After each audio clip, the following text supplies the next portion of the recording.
Hay épocas en que la poesía se espanta de las almas benditas y de los espíritus sin mácula que cuentan estrellas ante las sombras del río.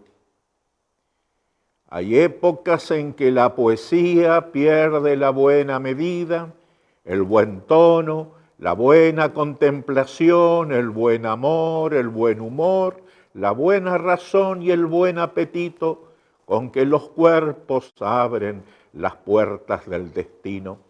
Hay épocas en que la poesía llora en la noche con lágrimas de niño y dice adiós a la belleza sin estrépito y corre hacia el infierno con botas de gigante para sus pies deshechos. Hay épocas en que la poesía no duerme entre las sábanas almidonadas de la cultura. Debe buscársela sonámbula y a los tumbos, casi ciega, entre tiros y gritos y pájaros de mal agüero en noticias policiales. Hay épocas en que la poesía solo conoce las prácticas subversivas y los métodos piqueteros. La cosa es tomar por asalto el palacio de verano y el de invierno, o cortar las rutas, o cubrir de humo negro el cielo, o morir de pobre en la soledad del silencio, como los elefantes mueren en los bordes de la selva. Entonces, la poesía anda sin brújula, a saltos de mata, de un lado a otro, del mar a la meseta, mientras el otoño nos envuelve con su luz dorada y solo cambia que uno está más viejo. Hay épocas en que la poesía se plantea una última cuestión. Cuando lleguen los poetas del mañana, los que anunciarán la alegría, tendremos algo más para recibirlos que tumbas de inocentes sin justicia y la moneda de la vida jugada a cara o cruz.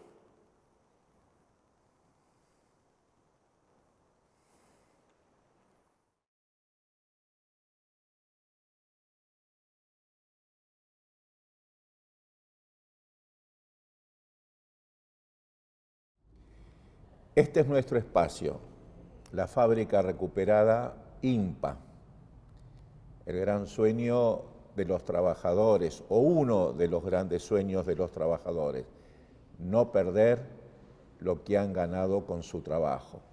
Y en estos tiempos en que tenemos el acoso judicial para que los trabajadores, la universidad de los trabajadores, el bachillerato, el centro cultural, deje este espacio, nosotros, por el contrario, seguimos dando testimonio de que de este lugar no nos vamos a ir, de que este lugar de trabajo, de arte, de ciencia, nos pertenece, como diría Roberto Bar, por prepotencia de trabajo. Y en este programa, nuestro programa Épocas, que realizamos en común con los compañeros de Barricada TV, tenemos una visita que realmente, aunque es una palabra que a veces se usa con ligereza, en este caso no, nos honra. Recibimos a nuestra querida amiga, a una mujer que ha dejado huella en la psicología social, en la cultura de nuestro país, una persona que está a cargo de ese tremendo sueño que fue la creación de la primera escuela de psicología social, por ese hombre que honra, por supuesto, la historia de la psicología, de la psiquiatría, del psicoanálisis argentino. ¿Qué tal? ¿Cómo estás, Ana Quiroga? ¿Qué tal, Vicente? Te escuchaba y quería plantear que me hace feliz estar acá, sobre todo en esta situación, si es que están acosándolos. Ha salido un fallo de la Corte Suprema que, en virtud de considerar que estamos como poniéndonos por encima de la propiedad privada, y por más que había una ley local de la legislatura que había dado el uso de las instalaciones para los trabajadores y para los trabajadores de la cultura, la Corte Suprema lo ha decretado inconstitucional y a partir de ahí pende sobre nuestra cabeza el desalojo. Esa es la realidad argentina del día de hoy. Habrá y es que nuestro luchar. primer programa con Sí. esta espada en la cabeza. Bueno, me alegro de estar colaborando con la presencia y con lo que podamos colaborar, ¿no? Muy bien, Ana. Ana, ¿alguna vez le escuché decir a Enrique Pichón Rivière, a partir de una pregunta, una de las tantas que más de una vez le hice, que yo quería que él me clarificara sobre las diferencias que él sentía entre la filosofía, que siempre me preocupó tanto, y la psicología social, que a partir de él también se ha convertido en una genuina, diríamos, materia de interés intelectual con la que también trabajo. Y Enrique decía que la filosofía, en definitiva, se puede sintetizar diciendo es lo que los filósofos piensan. Y yo decía, y la psicología social, y tarde o temprano vas a entender que es lo que los psicólogos sociales hacen. En un caso ponía el acento en el pensar, en el otro caso en el hacer, en los actos. Te pregunto a vos, que hace tantos años trabajás en la psicología social, que pensás, que enseñás, que dirigís la escuela, pero sé también que sos una mujer que pone el cuerpo. ¿Cómo hoy definirías vos desde tu espacio, desde tu experiencia, el mundo de la psicología social, esta ciencia? Creo que un planteo importante, es decir, es un mundo, como decía Enrique y como decís vos, es un mundo de hacer, pero no disociado del pensar, pero donde el hacer, todo ese pensamiento se concreta y se nutre en el hacer, ¿no? ¿Un hacer acerca de qué? En principio, yo creo que si hay algo que nos define como qué es lo que estudiamos, es una gran relación, ¿no?, que es la que se da entre un orden, el orden histórico-social, este orden que, por ejemplo, está haciendo decir a la Corte que no hay derecho a apropiarse de este lugar, que es el espacio de trabajo y de creación, ese orden social que tiene sus instituciones, sus concepciones del mundo, sus leyes, bueno, todas las instituciones sociales, el jurídico, lo político, etc. Y el sujeto que se constituye, la subjetividad que se constituye en ese orden social. Y esa relación no es una relación unilateral, es decir, porque a veces se cree que la sociedad configura absolutamente al sujeto como si no hubiera ninguna posibilidad de transformar ese orden. Y en otros casos se piensa al sujeto en un aislamiento, ¿no?, como en una burbuja que responde exclusivamente a leyes intrapsíquicas que no sé exactamente de dónde saldrían, ¿no? Entonces, a mí me parece que el eje del pensamiento de Pichón y de sus discípulos, y esto lo sabés vos muy bien, porque alguien que entró mucho en el pensamiento de Pichón fuiste vos, y que permitió que él expresara muchas cosas que no están en los libros o que están más crípticamente en los libros, fue buscar esa relación e instrumentar para trabajar, es decir, a partir de comprender, tener recursos para trabajar y para que se dé que ese sujeto no esté, como dicen los lacanianos, sujetado, sino que sea sujeto de la acción, del hacer, etc. Nosotros lo que tratamos es de entender cómo se desarrolla cada uno de nosotros y cada grupo social en su contexto. Y la verdad que este es un momento particularmente desafiante, porque creo que nosotros nos pudimos ubicar, digo desafiante para los que venimos trabajando en esta línea, porque se abren nuevos interrogantes y nosotros creo que nos pudimos ubicar con claridad en el periodo, por ejemplo, de la mayor cantidad de desocupación, es decir, de la crisis tremenda que hoy en este momento se manifiesta en Europa, pero que eclosionó particularmente acá, y pudimos entender y trabajar, por ejemplo, con los trabajadores desocupados, pudimos entender, por ejemplo, lo que significaba haber recuperado el término trabajador e incluirlo, articularlo con lo desocupado y no tener la identidad de desocupado, sino de trabajador desocupado. Es decir, poder entender que por qué en un horizonte de amenaza había, es decir, cómo se había instalado en el mundo un horizonte de amenaza, de precariedad, de vulnerabilidad de las personas, cómo eso incidía en las maneras de relacionarse, porque se estableció una cosa de distancia, bueno, para los que tenemos años y conocimos otros momentos de la historia, la posibilidad de la identificación, del encuentro con el otro, etcétera, estaba más facilitada en determinados momentos de auge social, político, ¿no? Así es. Recién hablabas de años.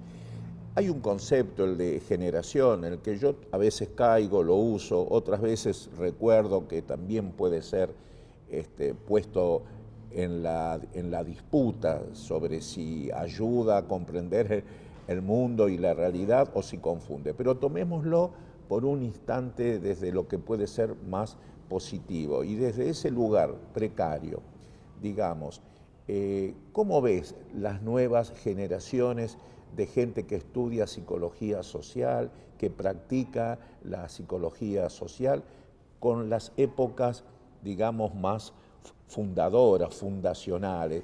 ¿Notás cambios? Sí, lo veo muy contradictorio, porque también yo comparto y trato de luchar contra, aunque lo que dije tiene algo de eso, contra las miradas nostalgiosas. Sí, ¿no? Casi imposible. Aceptémoslo. Aceptémoslo, porque bueno, pero todo tiempo pasado fue mejor, volverán las oscuras golondrinas. Sí, es decir, creo que las formas de implicación actuales de la gente joven o de la gente que... Nosotros ahora tenemos generaciones más jóvenes que estudian psicología social. Así es. Bueno, yo estoy trabajando también en la Universidad de Tucumán y allí como trabajo con una generación un poquito más grande, porque son los que es un posgrado, los que se acaban de recibir, a esos los veo tremendamente implicados. Es decir, no son psicólogos de diván, teniendo respeto por supuesto. Por algunos divanes hemos pasado, después hemos pasado al cara a cara, pero, Así es. pero somos carne de diván. Pero veo que hay una, por de pronto veo a la formación en psicología social y a la gente formada en psicología social con una oportunidad de práctica y de implicación en los hechos sociales mucho mayor que la que fue posible durante muchos años, porque además no olvidemos que nosotros vivimos y nos desarrollamos de dictadura en dictadura, es decir, teníamos la de Onganía, después 2, 3 años, 5 después la gran dictadura militar, es decir, todo hay eso, un montón de dictadores sí, un montón de dictadores, sí. Y después otras formas de dictadura, que era esto que mencionaba, por ejemplo, esa tremenda oleada en el mundo del individualismo, del neocapitalismo, como le dicen algunos, es decir, ese fenómeno que tanto impactó en las personas, ¿no? Que tanto nos hizo vulnerables, que tanto atemorizó, que tanto modificó negativamente la realidad en algunos aspectos, sin negar que el desarrollo tecnológico también la está modificando, tiene también aspectos sumamente positivos. Así es, no se puede negar. No se puede negar eso. Pero creo que, por ejemplo, si yo me refiero a a la formación que hoy estamos dando en la escuela, siento el orgullo de que en vez de hablar acerca de los grupos y participar en grupos internos a la escuela, digamos, no se queda ahí. Nosotros consideramos que esa práctica es fundamental. Si uno no es integrante de grupo, no sabe ¿Qué es un grupo? que es un grupo, y todos somos integrantes de grupo desde antes de nacer, si se quiere. Pero a veces con conciencia y otras claro, sin ella, ¿no? este es el tema, ¿no? Ese es el tema. Ponerlo en conciencia. Pero que ahora haya posibilidades de incluirse en instituciones, de incluirse en espacios comunitarios, eso fue una de las cuestiones que justamente la situación de crisis y toda la crisis en la que entró la Argentina desde el 80 y tantos, es decir, yo empiezo a ver nuestra inclusión en el tema de Malvinas. Después en otros momentos, como el de los saqueos, etcétera, es decir, ahí se nos abrieron muchas puertas porque parecía que esa formación tan aparentemente autocentrada para crecer uno y mejorarse y saber del mundo, etcétera, ¿no? Ahí también medio pegado a la filosofía. Pero ahí te paro un segundito, sí, porque hablabas de puertas. Abrimos aquí una pequeña puerta por la que nos vamos y volvemos para seguir hablando. Perfecto. Ana.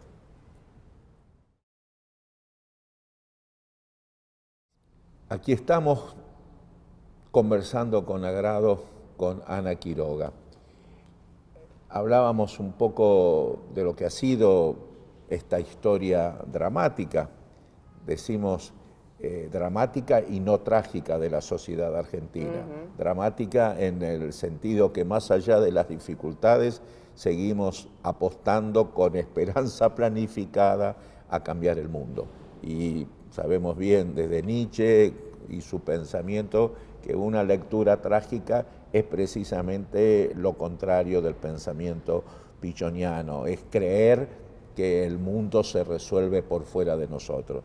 Nosotros, Ana, creo que seguimos siendo obstinados, pensantes y actuantes de que el mundo es en definitiva nuestro esfuerzo, sí, aunque a veces es difícil, ¿no? Sí, pero lo que vamos construyendo. Lo que vamos construyendo. Y lo que vamos construyendo en lucha, porque hay otros que construyen otros mundos y tratamos de construir uno, creo, ¿no? Que ese es el tema, uno más justo y uno que tenga que ver, aunque parezca ilusorio. Yo me acuerdo que Pillon decía el desarrollo pleno de la existencia humana. A veces yo no quisiera hablar de un ministerio de la felicidad. Pero sería posible, no sé si en este mundo de hoy, pero quizás en el mundo con que soñamos. En el mundo que soñamos sería el estado de la felicidad, claro, directamente. Sería casi como una repetición, una obviedad. Bueno, Ana, pero al día de hoy, te llevo a tu hoy y aquí. Sí. De todo lo que enseñás, la escuela, tu equipo, ¿cuáles son, digamos, los nuevos desafíos? ¿Qué nuevas cosas piensa la psicología social y Ana Quiroga y la gente de la escuela?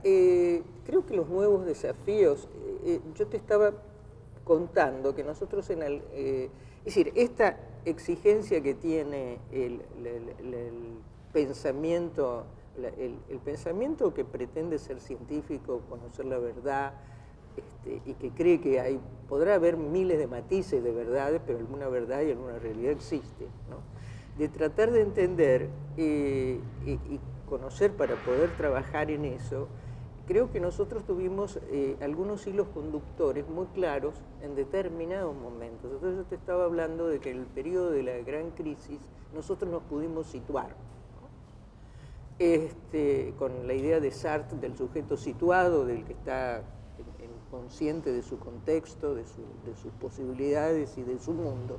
Creo que nos pudimos situar y pudimos trabajar y pudimos operar. A la vez, hoy día cada vez más se nos abren puertas y espacios donde se necesita ofrecer acompañamiento, continencia, a procesos y desarrollos de adolescentes que recuperan la posibilidad de estudiar, de barrios y situaciones de comunidad, de proyectos también barriales, sociales, etcétera. Es decir, que hay hoy en día una inserción múltiple, ¿no? Estoy hablando de los alumnos de la escuela, de los egresados de la escuela.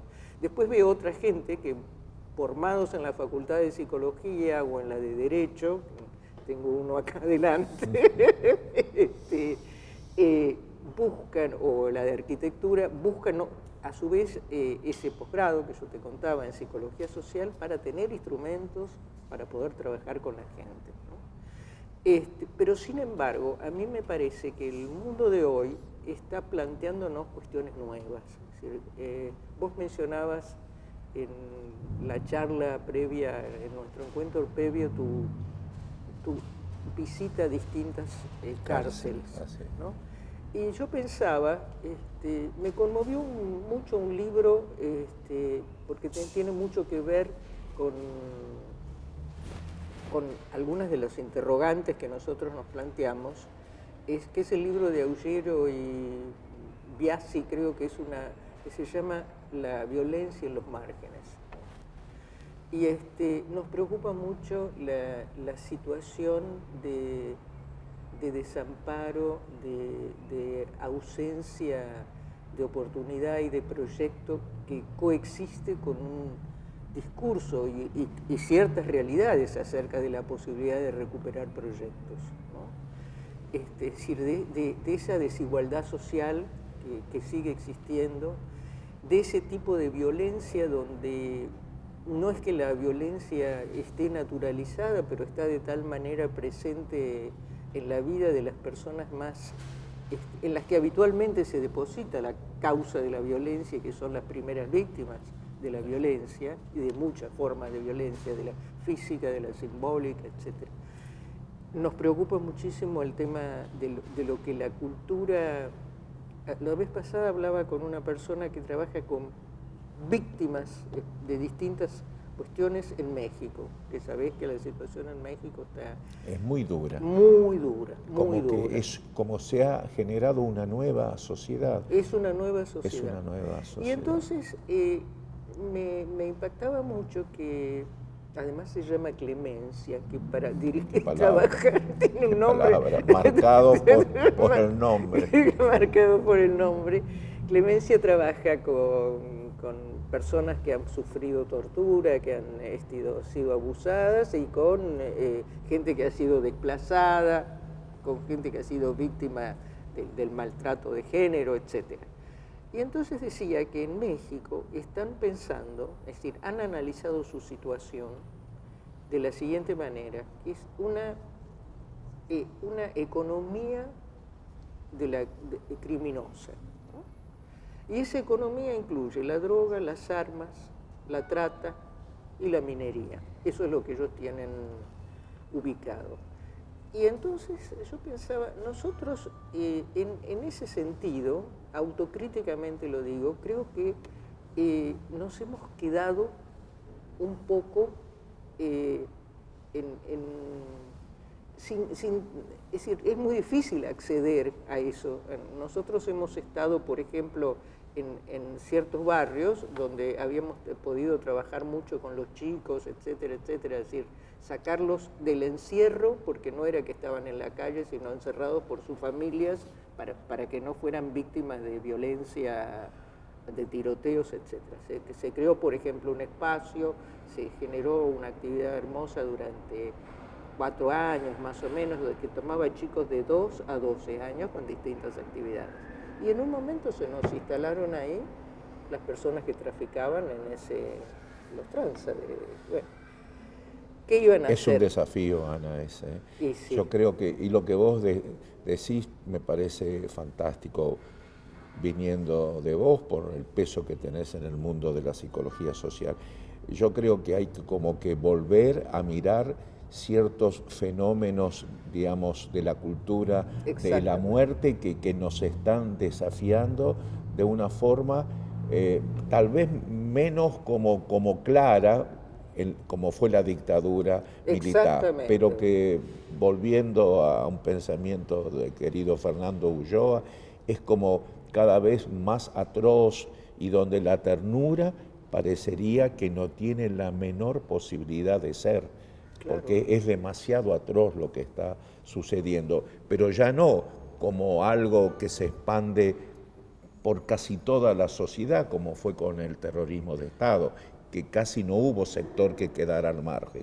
Siento que ahora pareciera que la violación de los derechos humanos, que el sufrimiento atroz queda como reservado a cierto sector, el de los pobres entre los pobres, los jóvenes y los jóvenes más, diríamos, alejados de las posibilidades de humanización plena.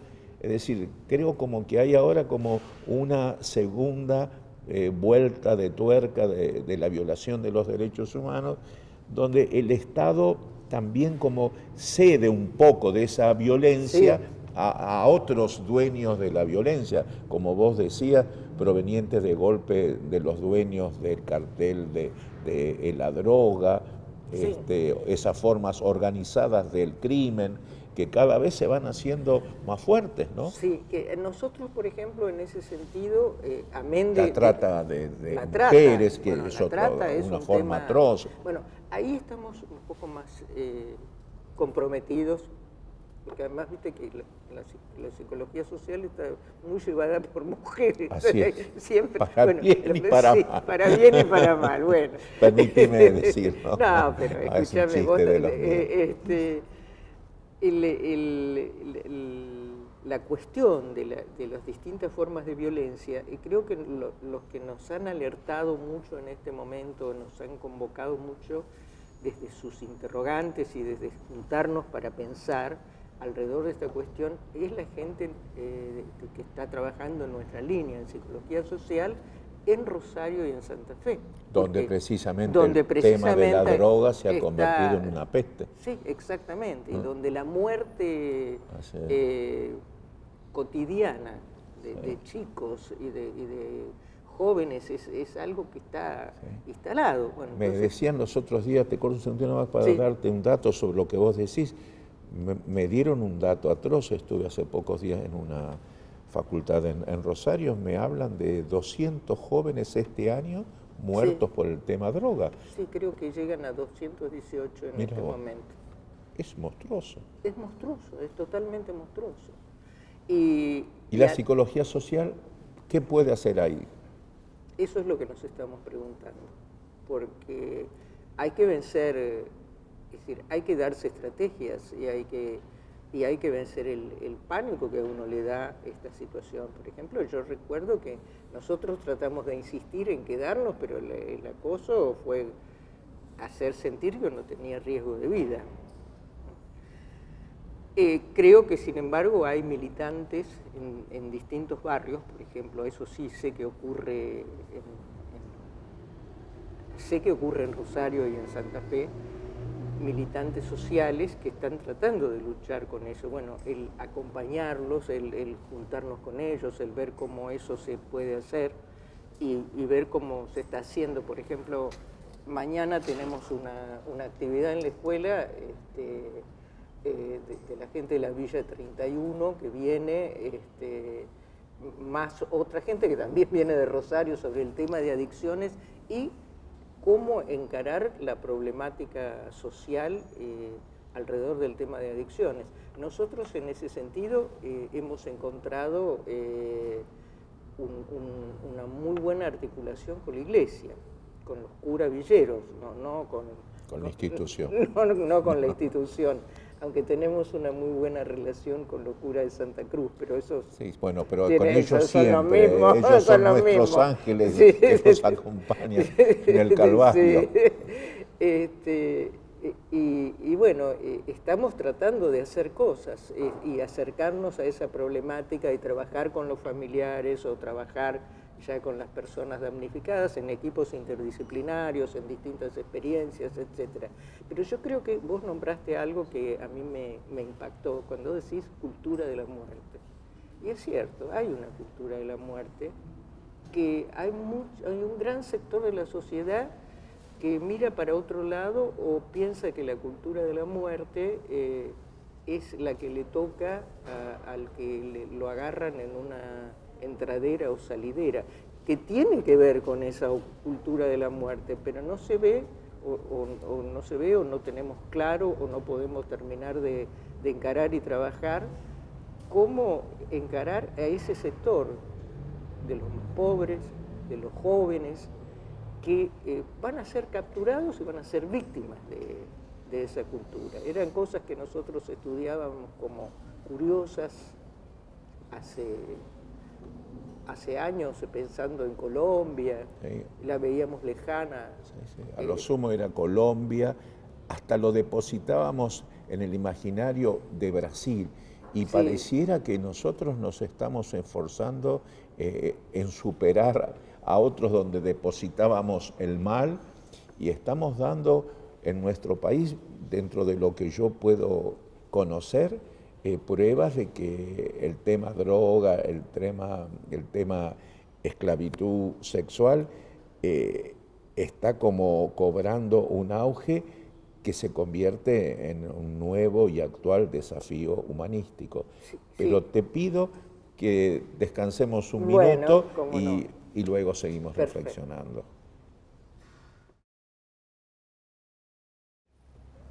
Ana, te comprometemos a un segundo programa, pero previo darle un fin a en este sí, tercer bloque. Y se han abierto puertas o ventanas o agujeros por donde entran distintas luces que nos desafían, ¿no? Esa luz, el lumen, decían los latinos, esa luz que más que ligada a lo metafísico está ligado a las verdades concretas.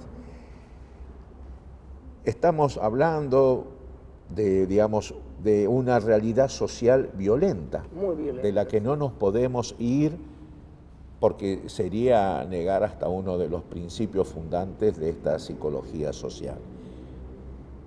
Me consta que hay una historia de la psicología social que acompaña con el cuerpo el pensamiento. También es cierto que estamos en un momento histórico donde a partir de lo que podríamos llamar el desarrollo tecnológico, también con el bien y el mal, plantea nuevos desafíos. ¿Cómo se podría relacionar estas nuevas formas técnicas o el desarrollo de la tecné frente a una ética que también en relación a la psicología social no sé si ha dado el salto de correspondencia? Por ejemplo, tanto medios de comunicación por un lado, como por ejemplo algo que en Pillon era tan importante, el tema simbólico pero también concreto, real, del rol fundamental de la familia. Estas nuevas familias que se han organizado hasta legalmente, sí, ¿cómo pueden ser vistas? ¿Qué desafíos le presentan a los clásicos paradigmas de la psicología social? Este nuevo desafío de los medios de comunicación, este nuevo desafío de esa pieza fundamental de la sociedad que es el grupo familiar. Te dejo esos dos temas. Bueno, no pequeños. No son pocos, no son, pero vos sos capaz. Si vamos primero a los medios, yo diría lo siguiente, ¿no? ¿Te acuerdas lo que dice Umberto Eco? Ni apocalípticos ni integrados. Así es. Mantener un análisis crítico, porque así como los medios configuran modos de pensar, esta cosa de que por ahí también siempre comentamos cosas fuera de cámara, pero de pensar que el castigo y el padecimiento es el modo de solucionar la violencia cuando en realidad la incrementa. Todas estas cosas son llevadas por los medios, esta legitimación del padecimiento, de la violencia y de la marginalidad de un sector social. Lisa y llanamente la ley convertida en dolor. Exactamente, lo decís, bueno, como un poeta que sos, Bueno. ¿no? Eso creo que ese sería el aspecto donde uno se pone muy crítico respecto de los medios y la naturalización o la utilización que se hace de lo perverso y de lo dañado, y el discurso acerca de lo dañado y de lo doloroso y lo castigable, ¿no? que nos insisten desde la mañana hasta la noche. Es decir, tomemos el ejemplo de Ángeles Rawson, tomemos todos los ejemplos con los que vos decís, pero es carroñero este sistema de medios, más la tergiversación de la realidad desde un lado y del otro. Entonces, la polarización, que también hace daño a la gente, hace sentir mal. Lo convierte en dilema sí, y no en dialéctica. En dialéctica, exactamente, antidialéctico, sí, absolutamente. Sí. Y es muy interesante cómo las personas cuando conversan, los jóvenes en particular, dicen, quisiera algo no tan polarizado. O pude discutir con alguien sin pelearme, discutir ideas, posiciones, etcétera, ¿no? Porque esto está muy fundado en los medios, pero los medios también son esto, donde estamos acá. Los medios son instrumento para hacer llegar información. Los medios han sido convocantes en Egipto. Los medios son convocantes también, ya no tanto la televisión abierta, sino los otros medios. Las nuevas técnicas sociales. Las nuevas, exacto, con las nuevas redes, ¿no? Sí. Que transmiten tanto mensajes retrógrados como mensajes avanzados, revolucionarios, de convocatoria, sí, que transmiten daños y violaciones a los derechos humanos, etcétera. Entonces, frente a eso, nosotros lo que tratamos es de penetrar bien, investigando y participando en qué es lo que se escucha, cómo se puede llegar a discriminar en el buen sentido del término, ¿no? De analizar, es decir, cómo se puede salir de los distintos relatos de los medios y conectarse con, por ejemplo, los aspectos positivos y creativos en el campo de la realidad, porque si no, se instala un pesimismo y un escepticismo que vuelve a mostrarnos una estrategia de poder, ¿no? El viejo truco del escepticismo como el estrategia. escepticismo y la desesperanza, la naturalización exacto, del mal y de la muerte, como si no tuviéramos otro camino. Ahí vuelve el tema que dijiste muy bien, la cultura de la muerte, ¿no? Y el escepticismo lo identificamos muchas veces como una de las vías regias, digamos, de esta cosa de decir, bueno, es lo que hay, tienen que reventar todos. Siempre fue así, ¿para qué cambiar? Etcétera, ¿no? Y eso es una de las cuestiones que me preguntaste. Lo de las familias, es un desafío también, es un desafío, pero a la vez lo veo como una legitimación de hechos, ¿no? Es decir, como existen distintos tipos de elecciones sexuales,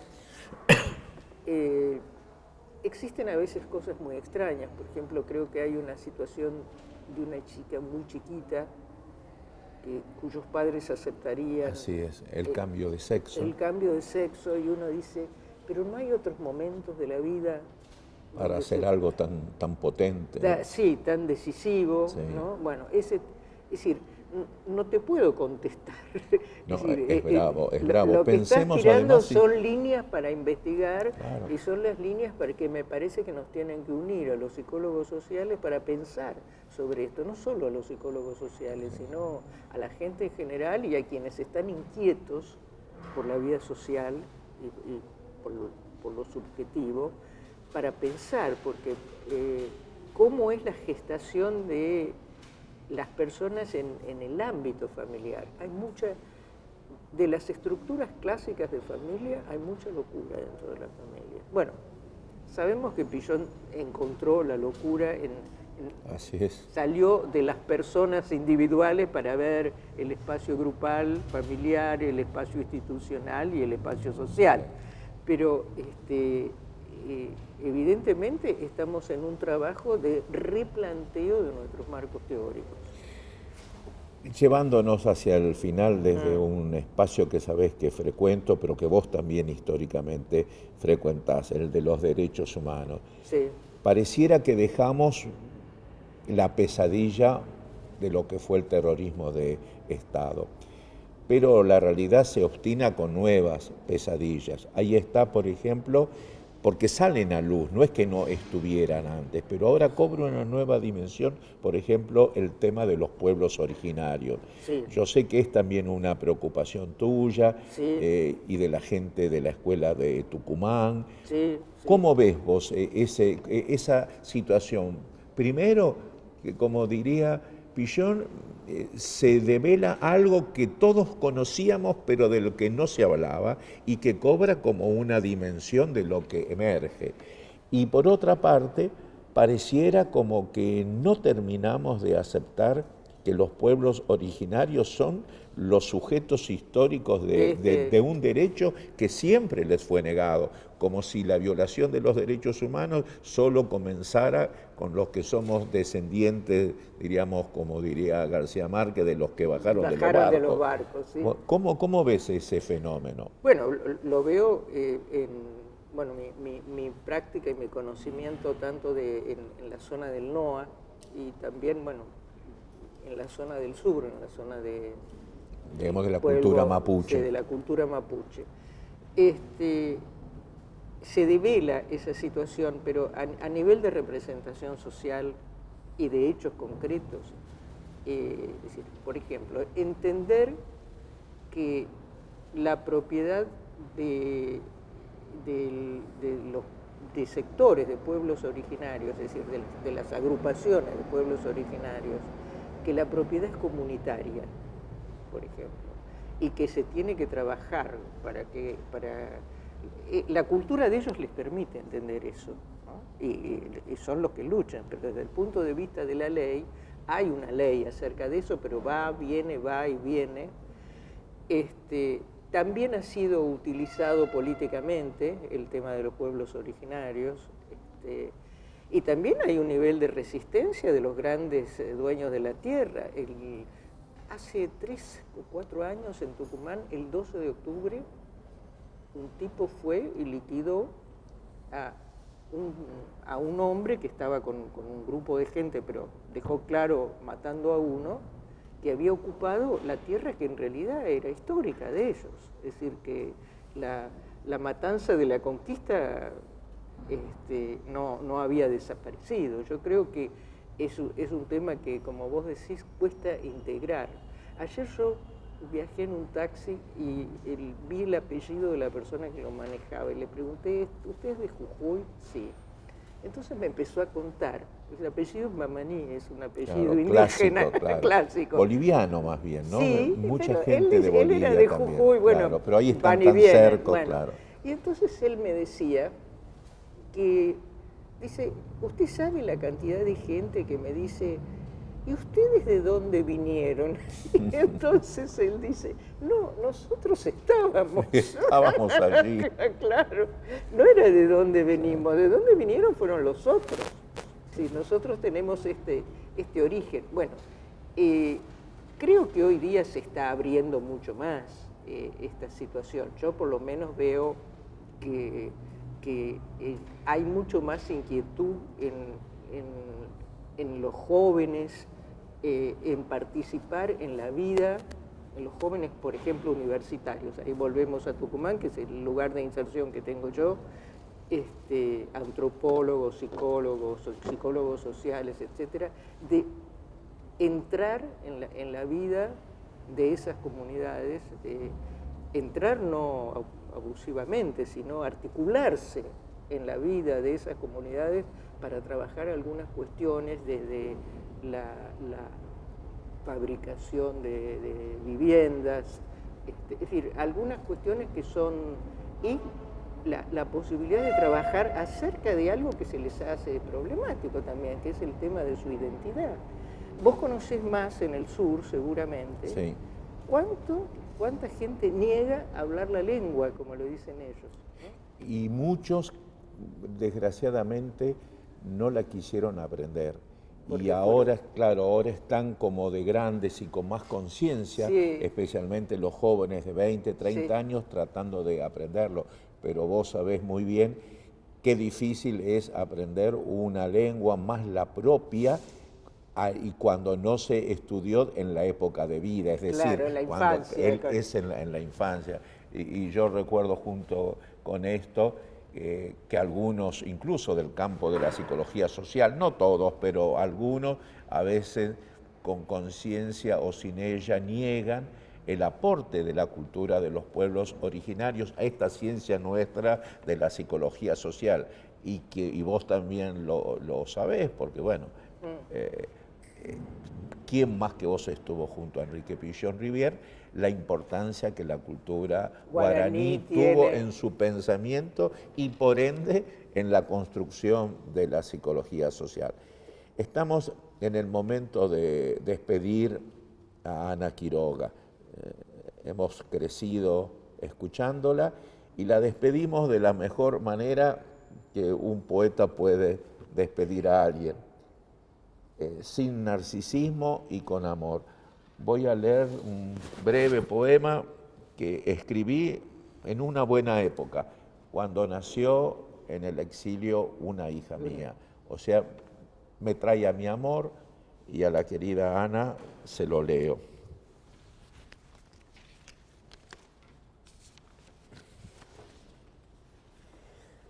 Vals de una rosa. No siempre serán estos días una obligada tristeza. Y perfumarás vida como la savia rosa, más allá de nuestra precariedad. Y alumbrarás vida como rosa de armonía en infinita provincia de luz que protege y calma hasta que la tormenta cebada, cribada y negra se pierda deprisa tras la primera luna, sin pena ni tampoco gloria. Vida sí que aún entre agonías te prolongas, nos invades, crece, no te detengas, vida.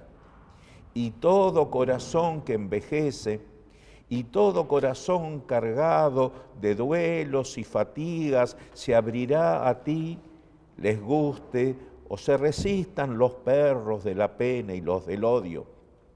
Crece vida, continúa rosa, crece árbol del rosal entero, crece, aunque ya no sea mi mano la que te arrime el agua. Y podrán los cuerpos y sus nombres ser apenas un destello o un humo, y podrán las ilusiones estrellarse contra el piso y en la boca secarse las palabras y convertirse en veneno la soledad. Pero tú, vida, seguirás con loca dulzura llamando a nuestra puerta. Seguirás obstinada y obstinada en esta plaza o en aquel jardín, quitando las piedras y malezas para la nueva y siempre la erguida, breve, humilde y alta, la tan fragante, tenue, muy tenue, eterna rosa. Qué lindo, qué conmovedor. Gracias, Ana. Qué conmovedor dado. Hasta aquí llegamos con Ana y nos prometemos una segunda parte de este encuentro. Seguro, porque me voy muy entusiasmada del encuentro, muy conmovida porque pensaba en el momento que eso fue escrito y la situación que vos vivías, que todos vivíamos, pero algunos vivieron con más dolor que otros. Y la posibilidad del arte, de reparar, de recrear la vida, ¿no? Está en esas palabras, no Gracias, solo en tu Ana. hija. Gracias, Ana. Bueno. Nos despedimos entonces de este encuentro hecho por la Universidad de los Trabajadores junto a Barricada TV en la casa que no abandonamos, la fábrica recuperada INPA. Bien, por INPA.